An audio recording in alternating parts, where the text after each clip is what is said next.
Bonjour à toutes et à tous, bienvenue dans le podcast La Sueur. Ça y est, The King is back, Big Rusty est de retour. Il revient de Corfou et en plus, vous allez le voir sur sa main droite, il a fait le nécessaire avec un nouveau tatouage. Ah, c'est du henné, mais voilà, il y avait moyen de faire des trucs au henné. Je me suis dit, putain, il y a la même fleur de lys que Georges Saint-Pierre sur le mollet. Et du coup, je me le suis fait sur la main, voilà, ça a duré 2-3 semaines. Et désolé du coup pour mon absence pour les podcasts, c'est pas faute d'avoir essayé, mais la connexion Wi-Fi était tellement préhistorique qu'on a tout tenté, mais voilà, on a perdu beaucoup de temps surtout. Et du coup, on n'a pas pu faire les podcasts là. Exactement, en vain, mais en tout cas le monsieur est de retour et donc là on va parler des conséquences de l'annonce de Khamzat Chimaev contre Nate Diaz. Je vous en avais parlé en plaisantant un peu avec les matchmakers de l'UFC ont du sang sur les mains. Bah y a des gens qui pensent ça sérieusement et c'est vrai que là, plus on avance, plus les gens se disent sportivement le combat est extrêmement déséquilibré, dont Dan Hardy, fin analyse de MMA, mais qui est vrai depuis son départ de l'UFC, il est peut-être un petit peu plus biaisé que d'habitude vis-à-vis de l'organisation. On va voir tout ça avec Big Rusty, générique. Soit.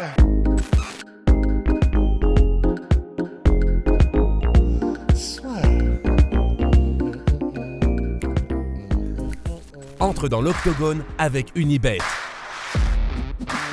Qui sera le vainqueur du combat? En combien de rounds? Fais tes paris sur l'app numéro 1 et profite de 150 € offerts sur ton premier pari. Donc Big Rusty, qu'est-ce qu'il nous raconte Dan Hardy par rapport au combat Nate Diaz contre Khamzat Chimaev? Un même Dan Hardy qui va bientôt affronter Diego Sanchez dans un combat tout aussi équilibré. Ouais, c'est pour ça. En fait, bon, ce qu'il dit en substance, Dan Hardy, c'est, il disait ça à Ariel Helwani dans The MMA Hour, c'est que c'est, grosso modo, c'est presque un assassinat, en fait. Parce qu'il se base sur le fait que, ben, évidemment, Khamzat est un lutteur, qui se base sur ce qu'il a fait à Rhys McKee et puis à, j'ai oublié le nom de son autre adversaire, John Phillips, Li Jingliang, voilà, je les ai devant, et il se base sur ça pour dire, mais attendez, on a d'un côté Nate Diaz qui est connu pour être un bon boxeur, mais pas forcément très bon dans les transitions. C'est-à-dire que je me souviens même pas de ma vie avoir vu Nate Diaz tenter un takedown, résister à des takedowns, à part quand c'est des takedowns paniques de Conor McGregor. Il résiste pas forcément beaucoup. On se souvient effectivement, et c'était il y a déjà bien des années, et t'en avais parlé, de Rory McDonald par exemple, qu'il avait fait voler dans tous les sens. Et en fait, pour Dan Hardy, c'est presque criminel ce que fait l'UFC, parce que c'est un tel mismatch. Tu ouvres les guillemets quand tu dis ça, c'est vraiment Dan Hardy Absolument. qui dit ça. Ouais, alors pour le fait que ce soit presque criminel, ça ce sont les mots exacts du rédacteur Jed Meshew de MMA Fighting, comme ça on sera sûr et certain de pas avoir de problème. Mais donc le rédacteur de MMA Fighting dit pour Dan Hardy c'est presque criminel, mais ce que dit exactement Dan Hardy c'est, ce qui n'est pas forcément beaucoup plus soft, ce que dit exactement Dan Hardy c'est ça n'a pas l'air d'être un combat très juste, ça a l'air d'être une chose très cruelle à faire à quelqu'un qui est une vraie légende, parce qu'ils ont parlé contre l'organisation, ils vont se faire exécuter en direct à la télévision. C'est un peu comme ça que je le ressens, et ça me rend un peu inconfortable de penser que c'est comme ça que ça va se faire. Donc ça, c'était les mots de Dan Hardy exactement. Donc, c'est difficile, même si il est peut-être biaisé contre l'organisation, parce qu'on sait qu'ils ne sont pas quittés en bons termes du tout, l'UFC et Dan Hardy. Au-delà du possible biais, c'est difficile d'aller contre cette analyse, dans le sens où c'est vrai que non seulement il y a tout ça, mais en plus de ça, Nate Diaz n'est même pas un welterweight. C'est-à-dire que c'est quelqu'un qui est un lightweight, pas naturel, parce que dans la vie de tous les jours, il fait peut-être 80 kg, 85. Mais je veux dire, c'est quelqu'un qui est à sa catégorie idéale lorsqu'il doit couper du poids en lightweight. Et d'ailleurs, c'est pour ça qu'il a passé la majorité de sa carrière. Tandis que, on sait que Khamzat, c'est welterweight, mais il se tue un peu pour faire welterweight. Il est plutôt, je pense qu'il finira sa carrière soit en middleweight, soit en light heavyweight. Enfin, je pense, et c'est même lui qui le dit. Donc, au-delà même des compétences en elles-mêmes qui font qu'effectivement, même s'il est très bon au sol, Nate Diaz, on le sait maintenant, on a tellement de recul par rapport à ça, que être bon au sol, ça ne suffit pas en fait. Avoir un bon jiu-jitsu, ça ne suffit pas quand tu es face à un lutteur, parce que le lutteur va nullifier, il va pas te laisser jouer en fait, il va pas te laisser prendre de l'espace, il va pas te laisser faire ce que tu fais normalement, c'est-à-dire qu'il va te bloquer et il va te savater, quoi. Et quand on voit la vigueur et le contrôle et la violence avec lequel le fait Khamzat, bah effectivement, on a très très peur pour Nate Diaz. Le combat nous dira comment ça va se passer, mais ce que tu me disais toi, c'est qu'effectivement, il y a moyen que, et c'est ce qu'on dit souvent, mais c'est ce qui est un peu terrible dans les sports de combat, ce sont les mismatchs, c'est-à-dire mettre deux combattants l'un en face de l'autre qui n'ont pas du tout le même niveau, et là, ça rend les choses très dangereuses. On espère que ça ira pour Nate Diaz, mais c'est vrai que c'est quand même très chaud, quoi. Wow. Ah ouais, non, je m'attendais pas non plus de ton côté à autant d'inquiétude, parce que ça reste un combat quand même entre deux athlètes de très très haut niveau. Ça reste un combat entre deux athlètes de très très haut niveau, je pense que Khamzat va gagner, il n'y a pas de souci là-dessus. Moi je me dis quand même Nate Diaz qui reste sur des défaites face à Masvidal, défaites face à Leon Edwards, exactement, pardon. Mais ça reste la crème de la catégorie aussi, et ok, il s'est fait couper énormément dans ses combats, il a été mis knockdown plusieurs fois face à Masvidal, mais c'est pas comme le combat justement d'Anardi-Diego Sanchez, après faut voir comment va revenir d'Anardi, ou même quand le Eagle FC avait fait Kevin Lee-Diego Sanchez, où là je flippais vraiment, parce qu'on a quelqu'un qui aujourd'hui, en la personne de Diego Sanchez, n'a plus du tout le niveau top, même pas top contender, même pas top 15, enfin aujourd'hui il devrait juste faire des exhibitions pures et simples, et face à un mec comme Kevin Lee qui était il y a pas si longtemps que ça, considéré comme un futur champion en puissance chez les moins de 70 kilos, ça m'inquiétait vraiment. Là, Nate Diaz, il a toujours, enfin je veux dire, tous ces combats qu'il fait, il n'y a jamais eu de combat facile ces dernières années pour lui, et à chaque fois il affronte la crème de la catégorie. C'est pour ça que ça m'inquiète pas trop. Moi c'est plus le côté, le spectacle qu'il va y avoir, si on... Un peu comme ce qui se passait, mine de rien. Je sais pas si vous avez eu ça aussi, mais nous avec Russ, quand on a regardé les combats, avant les 15 dernières secondes de Leon Edwards Nate Diaz, je trouvais ça pénible à voir. Vraiment, je trouvais ça pénible. Ouais. Parce que j'étais en mode, il ne va rien faire. Là, il est en train de se faire rouler dessus pendant 3 rounds, et c'était que... Non, c'était 5 rounds. Il se faisait rouler dessus pendant 5 rounds. Et c'était vraiment... Tu vois, à partir du moment où Leon Edwards a commencé à mettre ses sweeps, je trouvais ça humiliant. Mais vraiment très très humiliant. Bah c'est ça, et puis c'est vrai qu'il se faisait vraiment... C'était une leçon, quoi. C'est en striking, c'était tout simplement une leçon de la part de Leon Edwards, qui n'avait pas forcé beaucoup pour dominer Nate Diaz. Et contre Masvidal, c'est vrai que là, il y a eu un différentiel de férocité, visiblement, ou enfin, en tout cas, dans la plupart des échanges, Masvidal avait quand même le dessus.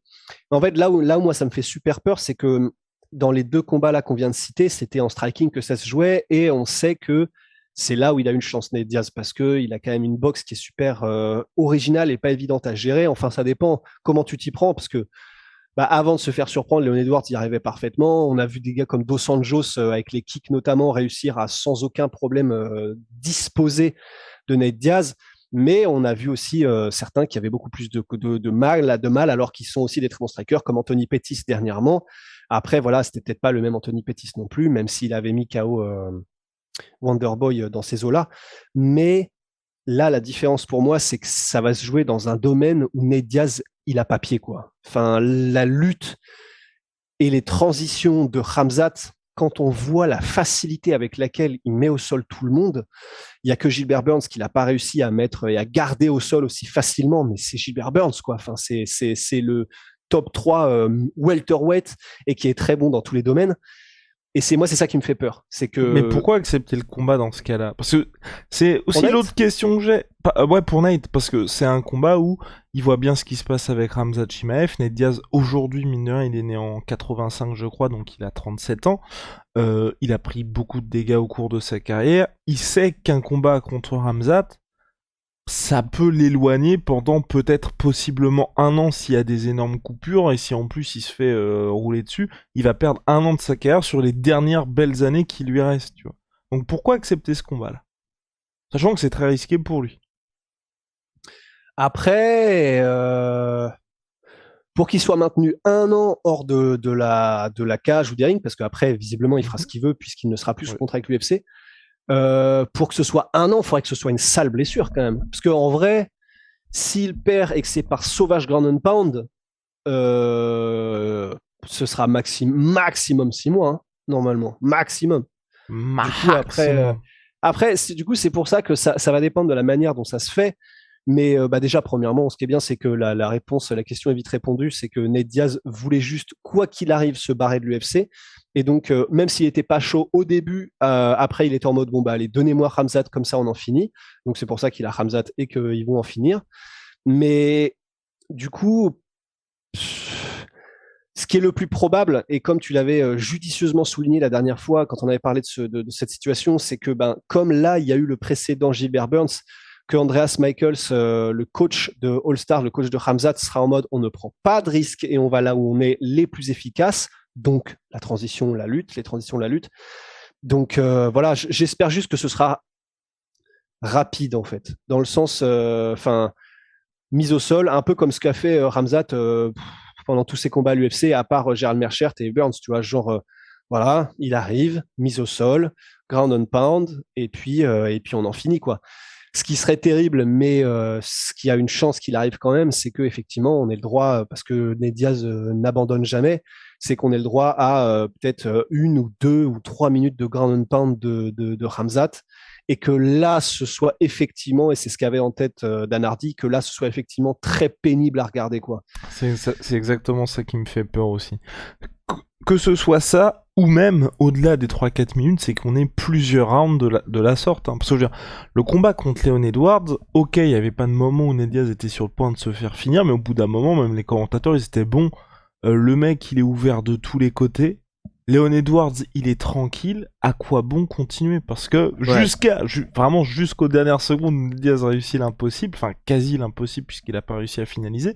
Mais ça sert à quoi? Enfin vraiment là, il va pas revenir, il va perdre. Ils sont pas du tout du même niveau. Et sauf qu'avec Khamzat, je pense que ça peut être encore plus sauvage, tu vois. C'est vraiment ça, moi, qui me fait flipper. Enfin, en tout cas, on aura la réponse au mois de septembre prochain. Et puis surtout, Rust en avait parlé en off avant le podcast. C'est vrai que ça peut avoir au-delà de ce qui peut se passer, qui peut être terrible pour Nate Diaz, c'est qu'il peut y avoir des grosses répercussions pour l'UFC aussi à faire de tels combats si ça vient à se passer comme tout le monde le craint là aujourd'hui, à savoir un mismatch complet pour l'un des événements les plus regardés de l'année. Si t'as Nate Diaz qui sert de serpillère et qui se prend vraiment des coups hyper violents et qui à ce côté, il aurait fallu arrêter le combat un peu avant. Tout le côté, toutes les critiques qui sont faites au MMA sur le fait que ce soit un sport qui soit un petit peu violent, un petit peu trop, enfin le côté où justement il n'y a pas trop de règles, là ça pourrait aussi aller du côté de l'UFC dans les critiques qui reviendront parce que les images feront évidemment le tour de la planète. Et surtout, à mon avis, ce qui impressionnera les gens, c'est déjà quand on va les voir le jour de la pesée face à face, on va faire « Ah oui, d'accord ». Ouais, c'est ça, le face-à-face le lendemain, c'est-à-dire dans la pesée cérémonielle, quand les deux auront eu le temps de se réhydrater, il y a moyen que ça fasse vraiment, vraiment flipper. Et à ce moment-là, effectivement, on verra et on saura. Mais quand on verra que c'est Khamzat qui est littéralement, il y a des chances 2 fois plus gros. Enfin, toute proportion gardée, évidemment, il fera pas 140 kilos. Ouais. Ouais, voilà. mais effectivement, je pense que on aura un petit avant-goût, quoi. J'espère me tromper, hein. Très franchement, j'espère me tromper et j'espère que Nate Diaz réussira, à faire du Nate Diaz, quoi, à placer une soumission après s'être pris 3 minutes de ground and pound et réussir à mettre un triangle ou un truc comme ça, même s'il n'y en a plus beaucoup qui passent à l'UFC depuis quelques années, mais j'espère, soit ça, un KO, je pense pas, parce que les KO, genre one punch KO de Nate Diaz, ça n'existe pas. Et puis vu ce qu'il s'est pris et qu'il n'est pas tombé contre Gilbert Burns. C'est ça, et puis tu vois, même si, imaginons, il arrive à faire ce qu'il a fait à Leon Edwards, c'est-à-dire à surprendre Khamzat et à lui mettre un enchaînement qui le met en danger, Khamzat. J'ai quand même du mal à croire que Khamzat n'arrivera pas à faire ce que, par exemple, Curtis Blades faisait contre Mark Hunt quand il était en danger, c'est-à-dire je viens de me prendre un sale coup et je suis pas bien du tout. Heureusement, j'ai tellement des années-lumière d'avance en lutte que même si c'est un panic takedown, en fait, un panic takedown de Khamzat contre Nate Diaz ou un panic takedown de Curtis Blades contre Mark Hunt, en fait, ça passe, quoi. Mais voilà, Big Rusty, vous savez tout. J'ai pas, pour finir juste le podcast rapidement, j'ai pas d'exemple là dernièrement, tu vois, de combats comme ça, un petit peu gros traquenard sur le papier et qui ont été, quand on a regardé le combat, effectivement un énorme traquenard. Parce que j'avais en tête, tu vois, il y avait eu Diego Sanchez, Michel Pereira, où Diego Sanchez s'était imposé par disqualification. Oui. Mais tu vois, des trucs où... ouais, Benny Nauj, Tony Ferguson non plus, parce que sur papier, les gars étaient au même niveau. C'est ça. Mais tu vois, vraiment un truc où on se dit, oula, de la part de l'UFC, c'est quand même très très chaud de faire ça, tu vois. Ouais, un truc à la limite, mais ça remonte. Parce que c'est vrai qu'il y a eu CM Punk, Mickey Gall, mais ça remonte beaucoup trop. Ouais, et puis, ouais, mais ça remonte, mais à l'époque, on savait pas. Hein. Enfin, je veux dire, à l'époque, Mickey Gall, c'était son premier combat, si je ne m'abuse, à l'UFC. Et il venait de battre Mike Jackson. Il venait de battre Mike Jackson. Il n'y avait pas le Contenders à l'époque. Et Mike Jackson qui a ensuite été l'adversaire. Et justement, c'est ce qu'on se disait, c'est le mec Mickey Gall qui vient de battre un journaliste. Ok. Donc, Ouais. non, dans l'idée, enfin, puis je veux dire, dans l'idée, l'UFC, il voulait investir sur CM Punk et que le mec devienne une star. Ouais. C'est juste qu'ensuite, on a vu le truc, on s'est dit, bon.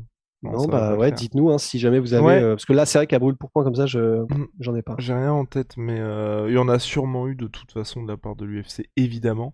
Non, moi, comme ça, dans les tout derniers combats, mais c'était différent, c'était le short notice de Romero à l'UFC, au Bellator Paris. Ah ouais. Où là, pour le coup, mais c'était un short notice et donc fallait faire combattre Romero et le mec était pas du tout à son niveau. Bah, après, oui, cela dit, il y a aussi tous les combats de Michael Page. Oui.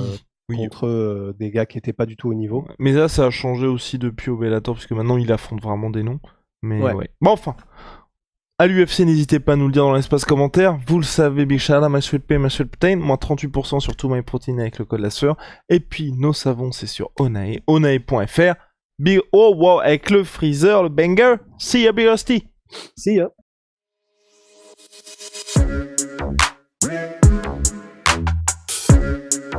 Yeah.